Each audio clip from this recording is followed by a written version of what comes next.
Echo cinema ఇంకా చూడ్లేదా? Seriously, recent టైమ్స్లో వచ్చిన one of the top class thriller ఇది.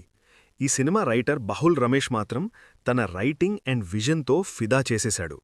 కథలోకి వెళితే, దట్టమైన అడవుల్లో భారీగా ఆస్తి ఉన్న కురియచ్చన్ అనే ఒక వ్యక్తి సడన్గా మాయమైపోతాడు.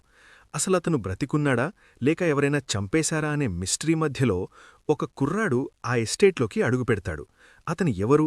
మలేషియా మంత్రగత్తె అని పిలుస్తున్న ముసలావిడెవరు? కుక్కలకు మనుషులకు ఉన్న సంబంధమేంటి? ఒక్కో లేయర్ రివీలవుతుంటే బుర్ర షేక్ అవుతుంది. ప్రొటెక్షన్కి రెస్ట్రిక్షన్కి మధ్య ఉన్న సన్నని గీతేంటి అనే ఒక యునీక్ కాన్సెప్ట్తో బాహుల్ రమేష్ ఈ మిస్టరీని నడిపించిన తీరు అద్భుతం. సినిమాలో డైలాగులు తక్కువున్నా ఆ విజువల్స్ అండ్ సౌండ్ డిజైన్ మీ వెన్నులో వణుకు పుట్టిస్తాయి.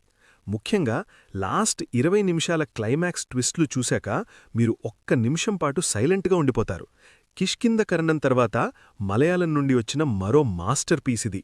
థ్రిల్లర్ లవర్స్ అయితే అస్సలు మిస్ అవ్వకండి. టైం వేస్ట్ చేయకుండా ఇప్పుడే ఎకో చూసేయండి. లింక్ కావాలా?